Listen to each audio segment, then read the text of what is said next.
วิธีសាស្ត្រថ្មីក្នុងការដាំបន្លែដើម្បីឲ្យចំណេញលុយហើយនិងពេលវេលាបាទសួស្តីបងប្អូនទាំងអស់គ្នាថ្ងៃនេះដែរខ្ញុំនាំបងប្អូនមកមើលទស្សនវិជ្ជានៅក្នុងហោងផ្ទះសំណាញ់របស់ខ្ញុំតែខ្ញុំដាំបន្លែលេគ្នាស្ពៃក្តោបដាំលេជាមួយស្ពៃកញ្ញាញ់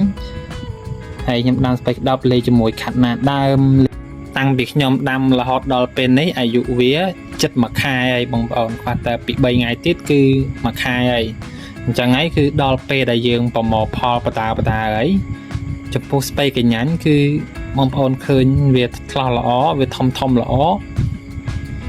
គឺអាចប្រមូលផលបាន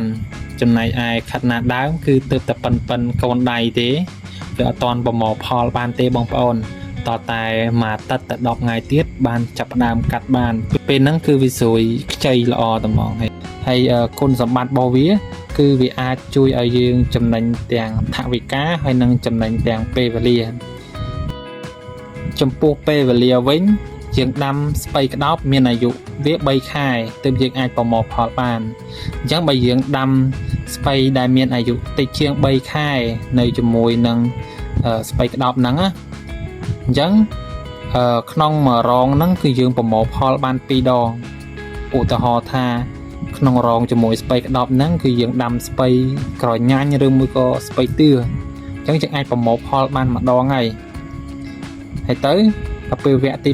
2យើងចាប់ផ្ដើមប្រមូលផលស្ពៃក្តោបអញ្ចឹងបានន័យថាក្នុងរយៈពេលតែ3ខែគត់គឺយើងអាចប្រមូលផលបានបន្លែ2មុខបានប្រមូលផលបាន2ជុំណានេះហើយគឺចំណេញពេលវេលាជាចាយពេលវេលាតិចតែយើងបានផលច្រើនចំណែកឯចំណេញថវិកាយើងដាំបន្លែ1រងហើយយើងដាំតែស្ពៃក្តោបតែម្នាក់ឯងលក់ទៅគឺយើងបានតែចំណូលស្ពៃក្តោបឯងប៉ុន្តែចំពោះ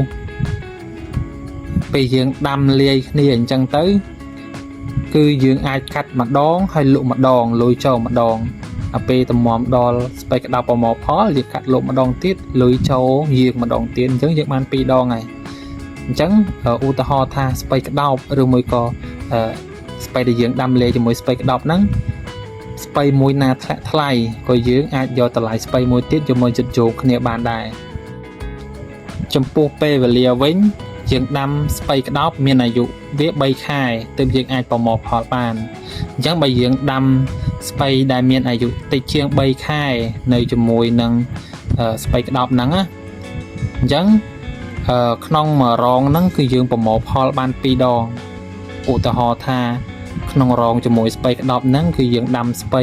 ក្រញាញ់ឬមួយក៏ស្ពៃទឿអញ្ចឹងយើងអាចប្រមូលផលបានម្ដងហើយទៅដល់ពេលវគ្គទី2យើងចាប់ផ្ដើមប្រមូលផលស្ពៃក្តោបអញ្ចឹងបានន័យថាក្នុងរយៈពេលតែ3ខែគត់គឺយើងអាចប្រមូលផលបានបន្លែ2មុខបាន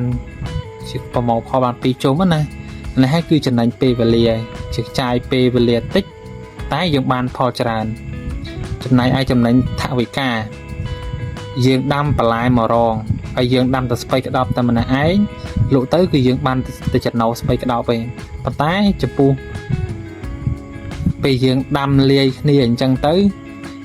គឺយើងអាចកាត់ម្ដងហើយលក់ម្ដងលុយចូលម្ដងដល់ពេលតម្រាំដល់ស្ពៃក្តោបប្រមូលផលយើងកាត់លក់ម្ដងទៀតលុយចូលយើងម្ដងទៀតអញ្ចឹងយើងបាន2ដងហើយអញ្ចឹងឧទាហរណ៍ថាស្ពៃក្តោបឬមួយក៏ស្ពៃដែលយើងដាំលាយជាមួយស្ពៃក្តោបហ្នឹងស្ពៃមួយណាធ្លាក់ថ្លៃក៏យើងអាចយកតម្លៃស្ពៃមួយទៀតយកមកចិត្តយកគ្នាបានដែរ